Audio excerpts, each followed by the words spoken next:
Greetings and welcome to the introduction of the Avery Research Center's podcast, The Avery Messenger. I'm Georgette Mayo, processing archivist and facilitator of the Dr. Consuelo Francis Reading Circle.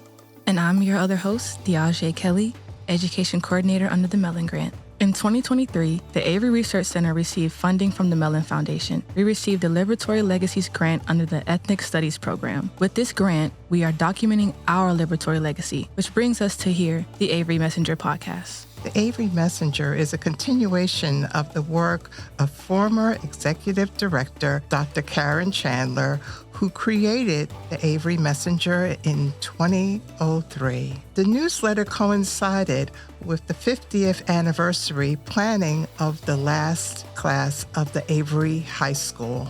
Prior to the Avery Messenger, the Avery Institute of Afro-American History and Culture published the Avery Bulletin as its outreach arm to inform on the progress of securing 125 Bull Street and reaching former Averyites.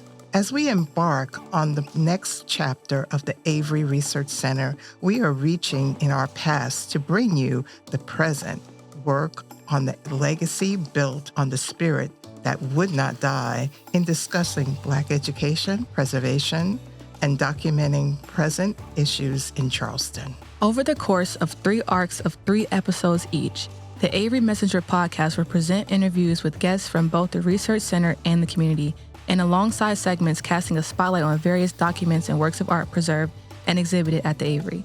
The first section of the series will focus on the transformations of the Avery itself, beginning with its establishment in 1865 as the Avery Normal Institute, to the foundation of the College of Charleston's Avery Institute of Afro-American History and Culture by alumni of the Avery Normal School in 1978, and finally to its becoming the Avery Research Center that exists today. Darren L. Calhoun II, current outreach coordinator for the Avery Research Center, will join us for an interview as the series' first guest to discuss the relationship between the Avery Normal Institute and other American Missionary Association institutions, its history as a secondary school, and the legacy of its teachers, students, and administrators. The podcast will continue with an interpretive discussion of one photograph from the archives currently housed here. Over the next 2 episodes, we will return with new guests and new historical documents to illuminate the arc of the building's history from its closure as a school in 1954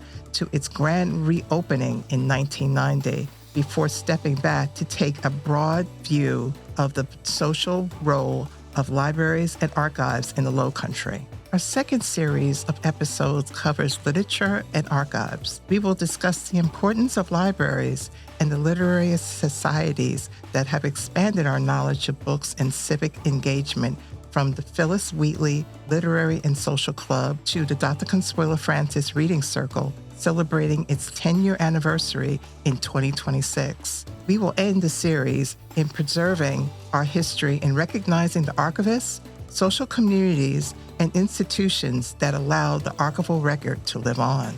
Our last series of episodes will cover some of the culture of the Lowcountry. We will discuss topics on Gullah Geechee foodways and culture, African spirituality, its origins, practices, and how it plays its role throughout the corridor and beyond. And lastly, we will discuss resistance in the community, historical acts of resistance, and what we can do to remain resistant today. We look forward to you joining us on our podcast journey with the Avery Messenger.